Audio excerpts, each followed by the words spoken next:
大家好，我是知己。今天咱们要聊一聊的这段历史呢，非常沉重。它发生在咱们中国的西北，陕西和甘肃的这片黄土高原上。史学界呢，对它的正式称呼是同治陕甘回变，时间是从清朝同治元年，也就是1862年，一直持续到1873年，整整11年。你可能听过太平天国，但你或许不知道，就在大清朝的东南失血的时候，西北也爆发了一场持续的、时间更久、惨烈程度毫不逊色的巨大的浩劫。这场动乱呢，不仅仅是简单的军事冲突，它将数百万人卷入，导致人口锐减。史料记载，富庶的关中平原和甘肃大地千里不见炊烟。它是一场由经济矛盾、宗教冲突和清廷失控共同点燃的巨大民族悲哀。今天呢，咱们就拨开历史的黄沙，来深度的解析一下这场被尘封西北的往事。先从根源找起，为什么偏偏是西北呢？原因首先在于清廷的中央失灵。1860年呢，清政府的兵力和精力全部被东南的太平天国和华北的捻军牢牢牵制住，这就造成了西北的权力真空，地方上的绿营兵腐败无能，毫无战斗力，精锐部队又被抽调殆尽。用咱们今天的话说，就是地方治安系统瘫痪了，中央管不住了地方。这种虚弱是动乱爆发的最大土壤。其次呢，是经济和土地的竞争。大多数地区大部分的是黄土高原，土地贫瘠，产出有限。但清朝中后期人口暴增，人多了，地少了，生存压力陡增。汉族以农耕为主，回族多从事贩运贸易或水源较好的地方定居。双方在争夺水源、争夺草场和商业利益时摩擦不断。这种矛盾呢，不是一天两天，但到了时局动荡时，就容易被无限的放大。更加剧烈的是社会内部的张力。回族的社群组织非常的严密，尤其是哲蚵人耶，也就是新教等教派，其阿訇呢拥有极高的宗教和世俗权力，能够迅速的动员数千甚至数万信众。这种高度集中的组织力呢，在战时是一把双刃剑。至于导火索，史料明确指向1862年陕西渭南地区的大历事件。据记载呢，最早可能是因为汉族团练与回族民夫之间的冲突，或土地借贷纠纷。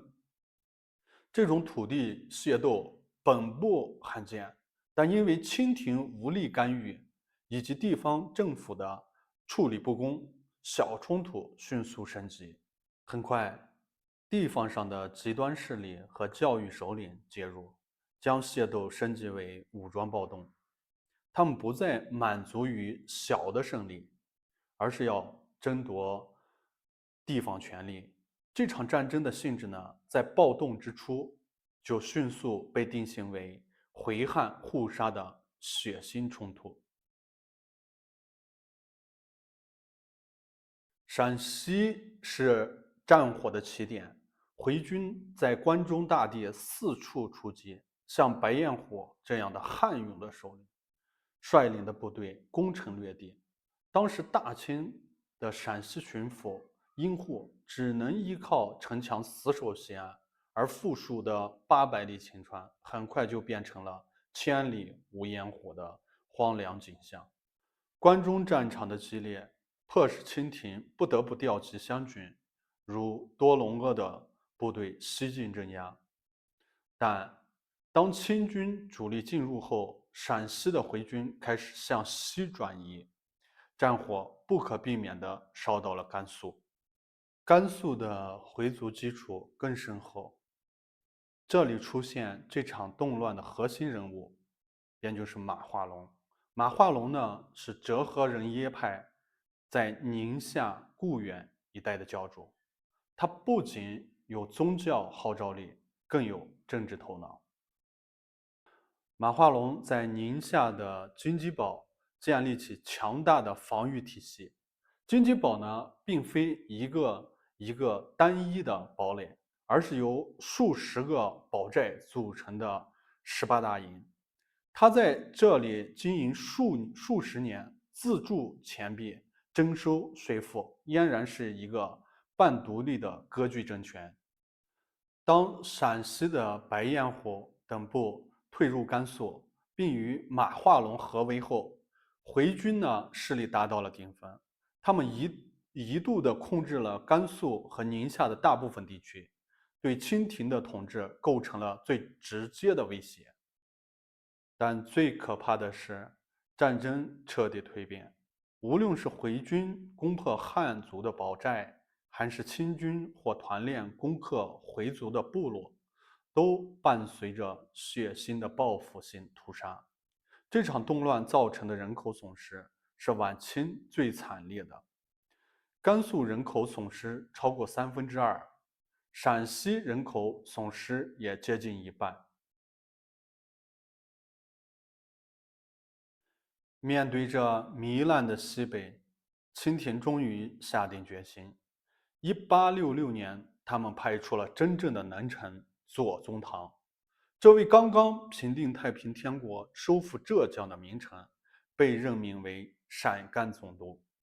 左宗棠深知此战艰难，为了表达收复国土、死而后已的决心，他做了那个轰动全国性的举动，就是抬棺出征。他对外宣称呢，如果不能平定西北，他就埋骨于西北。左宗棠的成功呢，靠的是卓越的战略眼光和近代化的军事力量。他首先确定了先陕后甘、稳扎根基的方针。他花了几年时间，一步一步地收复了陕西，确保了后勤生命线。在军事上，左宗棠的湘军装备了大量的洋枪洋炮，尤其是能轰开城墙的开花大炮，这几乎是近代军事对传统冷兵器防御体系的碾压。他用火炮轰开了堡垒，再用新式步枪进行了清剿。战术上呢，他坚持筑堡战术，每前进一步就修筑一座城堡，稳固防线，让擅长游击的回军无处可藏，无处可补。同时，他设立屯田总局，让军队在作战间间隙屯田，自己解决军粮，大大的减轻了中央的财政压力。最后的决战就是针对马化龙的金鸡堡，清军用了2年多时间进行围控和猛攻。1870年，马化龙因粮尽援绝，被迫投降。但左宗棠发现马化龙私藏了大量的俄制洋枪，并有心怀异志的证据。左宗棠果断下令，于1871年正月处死马化龙及亲属和部众，叛乱的核心势力彻底瓦解。最后的残部由白彦虎率领，一路被迫追击到最西边的宿州，也就是今天的酒泉。1873年，宿州城被攻克，白彦虎带领着残部2000多人逃入了新疆，并最终流亡至沙俄控制下的中亚地区，成了今天的东甘族的祖先。战争结束，但留下的创伤影响了中国西北100多年。最直接的后果就是民族地理性的重塑。左宗棠战后实施了分地而处及隔离安置的政策，回民被集中地安置在指定的地区，严格地限制了其与汉族的杂居。这种政策呢，虽然稳定了秩序，但也加深了民族间的隔阂和不信任，为了后续的民族关系留下了复杂的影响。其次呢，西征的军费是一个天文数字，清廷为此耗尽了国库，不得不向国外借款。这场巨大的财政损耗，加速了清朝的衰亡，并巩固了湘军等地方势力对军权的控制。同治陕甘毁变是一面沉重的历史镜子，它的爆发是清廷的无能、经济的贫困、地方矛盾激化等多重因素叠加的一个必然的结果。这段历史最警醒我们的是，任何时候，当社会秩序瓦解，当人们心中的恐惧和仇恨盖过了理性与法律，带来的后果将是无法承受的代价。和平永远是人类社会最珍贵的底线。今天的西北早已恢复了和平，我们铭记历史，不是为了延续仇恨，而是为了珍惜当下，守住和平。如果你们对左宗棠收复新疆的故事感兴趣，或者想了解白彦虎的后代在中亚建立的东干文化，都可以在评论区告诉我。咱们下期可以再聊一聊这些。再见。